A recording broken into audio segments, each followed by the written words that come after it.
Land cost, how much has it increased over the years and how will it impact you? Hi, my name is Alan from Alan V Property. Welcome back to my YouTube channel. In today's video, I'm going to talk about land costs. As we all know, land costs make up a significant part of the selling price for new homes. If the land cost is high, coupled with high construction costs, this will indirectly translate to higher selling price for home buyers like yourself. Are you curious how much land cost has increased over the years? And how will it impact you as well if you are currently owning a resale property? I will study typical condo land sales to ECs to mixed development. I will compare the most recent land bids against surrounding land bids so that our study can be fair and consistent. Please stay until the end of this video as I will summarize how much land cost has risen over the years. Without further ado, let's jump straight into the discussion. Let's head over to the first 99 years government land sale site that I want to compare. This site is located along Clementi Avenue 1. It is sandwiched in between the going to be completed Clavon and the Clement Canopy. It was recently awarded to a joint venture company comprising CSC and MCL Land. The winning bidders offer $635 million or $1,250 per square feet. Let's factor in construction costs, professional fees, stamp duty, financing costs and others. The break-even cost is estimated to be $2,156 per square feet. The future selling price will be in the range of $2,500 per square feet. Wow, this is going to be very interesting. At the same time, I was just wondering if my current property valuation should go up because this means my property is considered to be very cheap in today's standard. This also applies to those owning properties that are located near any GLS sites. Anyway, if I compare the land cost against Clavon, which was another GLS site that was sold in 2019, Clavon was sold 788 PSF. This means the winning bid is 59% higher than Clavon in just 4 years. If I work out an annualized return by dividing 59% by 4 years, this means that land cost has appreciated 15% annually. Well done! For those who want to find out how much land cost has appreciated since the first site that was sold along Clementi Avenue 1, here we have the Clement Canopy, which was sold in 2015 at $615 per square feet. This means that Clavon was 28% higher than Clement Canopy, and Clavon prices work out to be an annualized 7% return in those 4 years. Next, let's head over to nearby Pine Grove.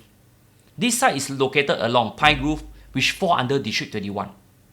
This site measured 25,000 square meters and was awarded to MCL and Cinemas Land. It's next to Pine Tree Hill, which was developed by UOL. The winning land rate worked out to be 1223 PSF. This is 7% less than next door Pine Tree Hill in just 1 year. Does this mean land cost in Ulu Pandan is coming down, whereas Clementi is going up? Here, both sides are not too far off from one another. Hold on, let us put things into perspective. The difference could be due to a lot of factors, from the earlier bids to the number of bidders to the bidding strategy adopted by property developers and so on. Let's fly over to District 15. Here we have Jalan Tembusu, which was awarded to Sim Lian in a state tender for $828 million back in August 2023. This site is directly opposite CDL Tembusu Grand, which was launched last year. Sim Lian land cost worked out to be 1069 PSF. I think Sim Lian got this site at a very good price. This kind of price is Lentor GLS pricing lay. How to go wrong at 1000 plus per square feet for Katong area? Future selling price at 2300 per square feet. Any takers? If we compare it against the Tembusu Grand, this is 18% lesser or 18% less in just a year. Can we conclude anything? Well, not yet. We still have a few other sites to go through. For the next two sites, I will just briefly go through them. Lentor Central Residence was awarded in September 2023 at 982 PSF. This is 7% less than Lentor Hill Residence at 1060 PSF back in January 2022. Take note, Lentor Central Residence site was sold under the new GFA harmonization scheme, so these work out the differences. Another site in Hillview also witnessed a decline in land cost by 4%. Hugh Haven, which is developed by Far Organization, was purchased for 1024 PSF back in November 2022. This is slightly lower than the land cost of Midwood, which was sold in 2018 at 1068 PSF. By the way, my company is marketing Hugh Haven. If you are keen to book a unit, please come and support me. Price start from 1,907 per square feet, 2 bedroom from 1.3 million, 3 bedroom from 1.8 million, and 4 bedroom from 2.4 million onwards. 卖土料, okay? Here, this is a site that took me by surprise. This is no doubt one of the most sought after HDB housing estate, mainly due to its central location.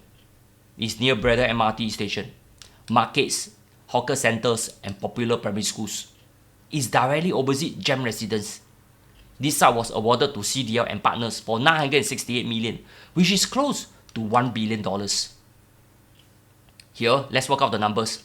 If we compare it against GEM Residence, which was sold in 2015 for 755 PSF, the winning bid is 80% higher over 8 years. In layman terms, land costs in Toa Payoh have increased by 10% annually. As for EC sites, this EC site is located along Tampines Street 62. It's commonly referred to as Parcel B.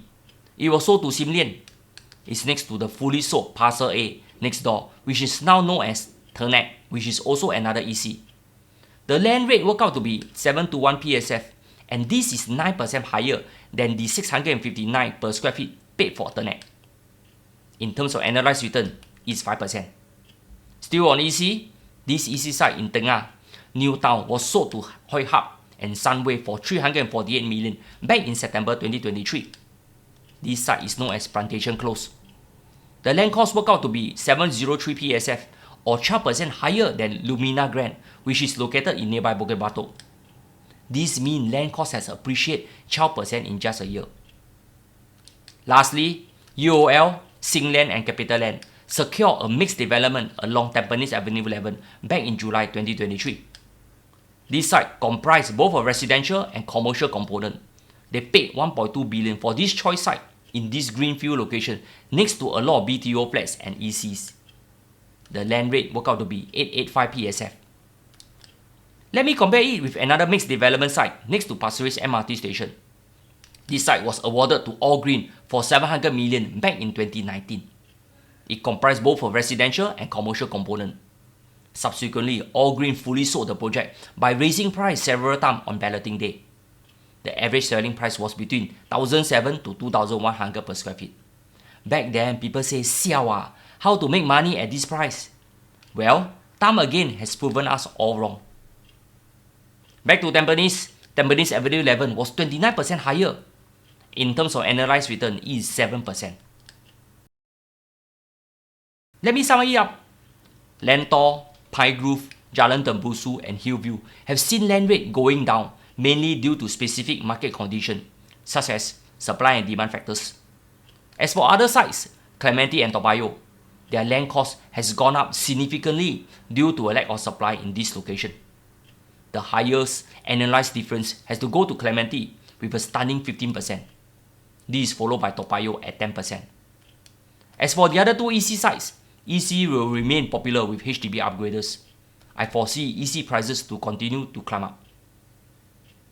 Based only on the GLS site that I have compared, land costs have increased by 2.8% annually. This also means new home prices will continue to increase, but at a higher price due to higher construction and financing costs. If you are holding on to any resale properties, higher selling price for new homes will indirectly make yours look cheap. That is why it's good news for sellers, but bad news for buyers. Let's see how the market evolves. After all, the year has just started. Lastly, I come to the end of my video. Here, some of you mentioned that my videos are not your plain vanilla videos or new condo launches or property review. My videos are more than that. It offers that punch and a different perspective that is often not covered in the properties industry. Here, I'm happy that my videos have enriched your property journey. At the same time, if you have any property lobangs to sell, rent out your resale properties, or buy any new homes, I welcome you to contact me. That's all. I come to the end of this video. See you again soon.